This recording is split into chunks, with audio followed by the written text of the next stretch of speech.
पाउजद यमफम ओइब मरोइब पाउ खराब दे तौजरी मणिपुर की कुंथ्रा मपन याउना हौकिब पुंग कुनमरी असिदा इंडिया की ओइनम योट लाख अनि कलिसिंग कुंथ्रा गा मरी हेना पॉजिटिव ओइरे मणिपुर की मियोय कुंथ्रा गा मपन याउना हौकिब पुंग कुनमरी असिदा लेबाग असिगी ख्वाइदगी जामना मियोय लाख गनी लिसिंग कुंथ्रा गा मरी चट्रुक मरफुदरा निथोय कोविड-19 पॉजिटिव ओइब थेंगनारे अमदी मियोय लिसिंग अमग सहम निफुगा मथोइना लाइचर असिदगी लाइकना बंगमदना लाइखिद्रे हाइना यूनिट हेल्थ मिनिस्ट्री की रिपोर्ट अमना आइरे हौजिक फाउबा लेबाक असिगी ओइना लाइखिदबा मिगी मसिंग पुन्ना मियोय लाख अमग लिसिंग उम्बुदरा मंगा चट्रुक निफुगा मपन सौखरे अदुगा नौना पॉजिटिव ओइरग्लबसिंग असि थारगा एक्टिव केस लाख तरग तरुक लिसिंग उम्बुदरा मपन चट्रेट निफु लैरे इंडिया की ओइना हौकिबा पुंग कुनमरी असिदा मियोय लाख अमग लिसिंग कुलुमदोय चहुम यांखै मरीना लाइचत असिदगी फादुन डिस्चार्ज तौखरे मियोयसिंग असि थारगा अपनबा डिस्चार्ज मसिंग कोटी अमा लाख कुनगा तरुक लिसिंग उम्बुदरा मथोय चरी कुन सौखरे लाइबाग असिगी ओइना अपनबा कन्फर्म केस ना कोटी अमा लाख निफुगा मंगा लिसिंग कुनगा तरुक चट्रुक सुपना मपन सौखरे हौजिक फाउबदा लाइबाग असिगी ओइना मियोय कोटी 13 लाख मरफुद्रा मपन लिसिंग कुंथ्रागा तरेट चट्रुक निफुगा मथोय कोविड वैक्सीन कापथोखरे आइरे महाराष्ट्र स्टेट खक्तदा मियोय लिसिंग उम्बोमदोय चट्रेट कुनगा मपन नौना पॉजिटिव ओइबा थेंगनारे अदुगा दिल्ली की ओइना मियोय लिसिंग तरागा मपन चामरी मरफुगा तरुक नौना पॉजिटिव ओइबा थेंगनारे आइरे हौजिक फाउबा स्टेट अनि असिना नोंगमदा पॉजिटिव ओइबा ख्वाइदगी याम्बा स्टेट ओइरे लाइबाग असिगी ओइना हौकिबा नमित तरुक निरोम असिदा इखंग खंगौतना पॉजिटिव केस लाख 10 रोम हेंगलकपसिदा union health minister doctor Harshvardhan ngasi अथेंगबदा चेयर लौदुना स्टेट तरागी हेल्थ मिनिस्टर सिंगा वीडियो कॉन्फ्रेंसिंग की खुदांगदा पुन्ना वरी सानागदौरे ओइरगलिबा फिबम असिगी प्राइम मिनिस्टर नरेंद्र मोदी नसु हौजिक पांगथोकलिबा कुंभ मेला असि ममिंगतगी ओइना पांगथोकपिनाबा ngasi ayuk PM na tweet thadorokpa warhol amada appeal tawrakle अमरोमदा Manipur की ओइना हौकिबा पुंग कुनमरी असिदा मियोय कुंथ्रागा मपन नौना कोविड-19 पॉजिटिव ओइबा थेंगनाखरे अदुबा हौकिबा पुंग कुनमरी असिदा लेजत असिना मियोय अमदा सेनकेद्रे ngasi jana नौना पॉजिटिव ओइरबा मियोयसिंग असि बेसनापुरदगी मरे इम्फाल ईस्टगी मपन इम्फाल वेस्टगी तरागा तरेट सिसिपुरदगी अमा कक्सिंगदगी अमा संदेलदगी अमा कक्सिंगदगी अनि उखरुलदगी अमा टेक्नोपलदगी अमा थौबालदगी अमने मियोयसिंग असि थारगा मणिपुर की ओइना अपुनबा केस लिसिंग कुनगा मपन चट्रुक निफुगा मपन सौखरे अतोपा पाउ अमदना हेंजिलकलबदी सिविल वार थोलकपा याय मखाताना हेंजिलकनो अतोपा कम्युनिटी न मितैसिंगदा तौरिबा थौंगसिंग हेनमनखरे मसिदगी मखाताना सथरकलबदी सिविल वार थोगलोय हाइनिंगाय लाइते अइखोय पुन्ना हिकमिनबदा करी अकाइबा लैबगे जाति कांग्रुप नाइदना पुन्ना हिकमिनसी मसिदगी हेंजिनबिरकलनु हाइना शिवसेना की बैठक अपील तौरकले बापूपराद लेब शिवसेना मणिपुर स्टेट यूनिट के ऑफिस पांथोकीब पाउमीसिंग उनबगे थौरमद पार्टी की प्रेसिडेंट मोइरांगथेम तोम्बिना हाय ngarang thokiba kaifundai ki thodokta chenabasing athubada laigak nafadun ainiga weba jarak bebiyo amade kaupru da police outpost athubada thambidun kaupru mathak amade makhada duty sathanbiyo national highway adida mamangdagi hauna pasing khangdan thokaning da thodok kaya thoktuna lakle ngarang amuk hanna impal jiri lambi ki new कैफुंदाई की जगह अमदा मसक खंगदबा मियोय खरा न जिरिबामदगे लाकपदा जिरिबामदा hello इम्फालदगी लाकपने इम्फालदा hello हाइदुना तोंगान तोंगान ब truck मरी की टैंकी अमदे तयारसिंग द नोबै कापसिनबा केहन खंगनबा मफम मदुद की थादोक्तुना चटनबा वार्निंग तौबा तांगनिंगबा कनातुना तागु हाइब तमथीना केहनबा खंगनबा थबक मा चथगे असिगुमा थोंग असि मखातन तवनिंगदे मणिपुर की नेशनल हाइवे अनिमकता तोंगान तोंगानबा लालहौबसिंग गेंग खुदपुसिंग सेनखाय थुंखाय तौबा आइना जादबा कांगबु खुदिंग नंबर कोई की संतानफम ओइना तौदुना लागले सूरग नोमलग चाबगी मतम ओइरे मिगोंदगी मुल्लग लाकलग चागनी हाबिगे वकल थादोपिरो आइखोय हिंगमिनसी आइखोय पुन्ना हिंगमिनबदा करी अकाइबा लेबगे आइखोय तोगान तोगान बजा धर्म चचरबसु आइखोय चिंजाक चारगा हिंगबा मियोय ngaktane ट्रकसिंग अदुना पुसिलकलग मणिपुर की मियाम खक्तना तन नंगबै कापसिनबदा यावरिबा इमुंग मनुगी मियोयसें कम्युनिटी की मियोयसिंग फावबदा चाबदा यावरिबने कयाम कुइना असिगुम थौदोक असि उसिनदना तासिनदना खांगी दौरीबनु हाना सुमांगना पांगदोके सेंटर मदी स्टेट असिदा लैरिबा सरकारनसु लॉन्ग टर्म पॉलिसी अमा अथुबदा सेंबीबा मतम मोइरे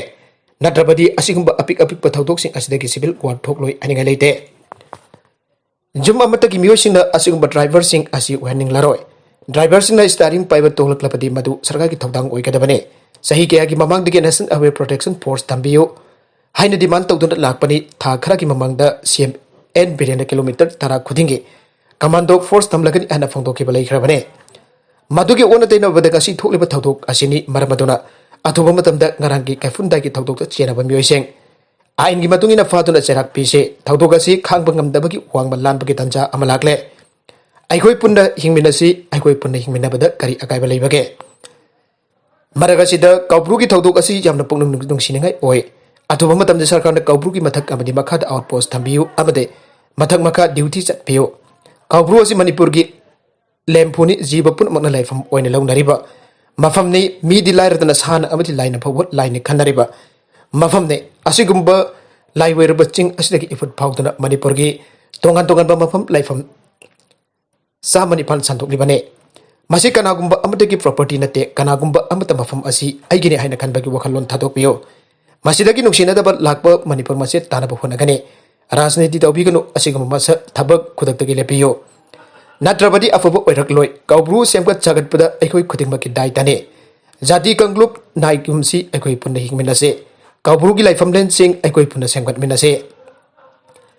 अतोप मपाल लमसिंगदा चाखोटखरग मणिपुरना छोथरग लेहौरिबगी मरमदे मणिपुर की प्रजासिंगना अमग मतेंग पांगदे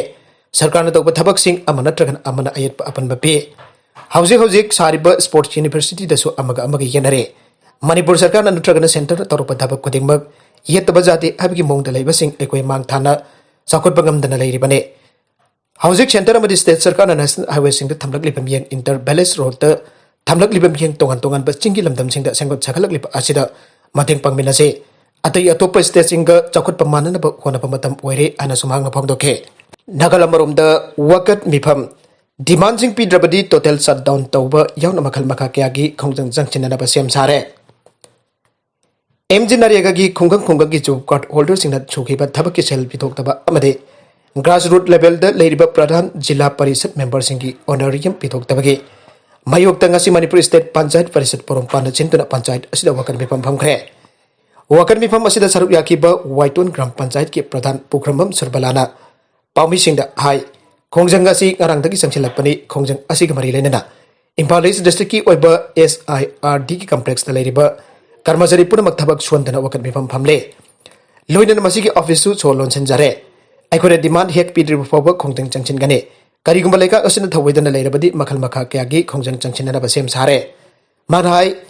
लेगा कसिन सथरिबा थोंग असि ग्राम पंचायत अमसुंग डिस्ट्रिक्ट पंचायत असि मुथालगे आइबगी थवोंगने लेगा कसिन एमजी नारेगा की सिनफम मतम सन थादोक्ते लोइनन पिखरबा मेंबर सिंग ऑनरियम निंतिना थादोक्ते सेल जागदना अखोना करमना थबक तौगदरुपनो आइना हंगलादुना लेगा कसिना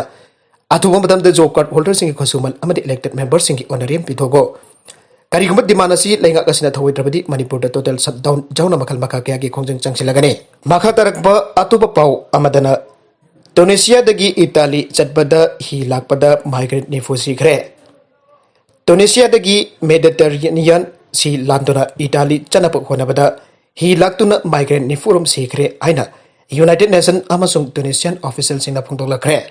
अतोप पाउ अमदसु ब्राजील की नुपी सिंग द कोविड-19 की अनोब पेंडेमिक वेब असिदा मतम खरा अंगांग ओइबा थिंगथननबा आइखरे ब्राजील लेगाकना नुपी सिंग द अनोब कोविड-19 की बाइक असि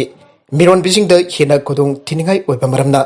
जारिमा मखै थिंगथना अंगांग ओइनब होनबि आइना फोंदोखरे हाइरिबा पौताक असि ब्राजील द मालेम असिना पेंडेमिक असिगी हाइरिबा पौताक असि ब्राजील द मालेम असिदा पेंडेमिक असिगी ख्वाइदगी चाउबा इपेसेंटर अमा ओइरखिबदगिने मालेम के अतै लेबाक सिंगदगी लाइना असिना सिबगी मसिंग असे ब्राजील दना असुम असुम हेंगलपदगी खोंगतांग असि लौकननबा पौताक ओइना पिखिबने हाइरे हॉस्पिटल सिंग जामना वारे अदुग अरुबा लाइना केदगी कन्ननबा हिदाक सिंगसु वासिलकले मरमसिना ब्राजील न अतोपा मखोइगी मरुक मपांग ओइबा लेबाक सिंगदगी इमरजेंसी सप्लाई तौबिरकनबा मतेंग निबा औखरबने मरम सिंग असिदगी लेबाक असि हेल्थ मिनिस्टर न यारगदी अंगांग ओइबगी थबक असि हक्सेल की ओइबा कंगलोन गहंदनबा सोक्सिलबा फिबम असि खरा फगलक्त्रिबा फावदंग थेंगनबिनबा नुपीसिंग द आइजखेबने निंसिंग बजाय पेंडेमिक असिन ब्राजील द सिखिबा मसिंग असि चाउरकना लाख 3,000 हेनग्रबने मसि मालेमगी ओइना यूएस के हेक मथंगद हाइबदी अनिसुबा ओइरिबने अरोइबदा कंटेंट सिंग असि मरुइबा पाउ खरा असिबा पाउदम जरिबा Manipur local news YouTube channel अमदि फेसबुक पेज असिदगी येंबिरबो पुनमक पथागचरी चैनल असिना तुमदा कानारबदी सब्सक्राइब तौबिद्रिफिसन सब्सक्राइब तौबिरमलोइनाना लाइक एंड शेयर तौबसु काउबिगनु पुनमकपु अमकाना थागजरी।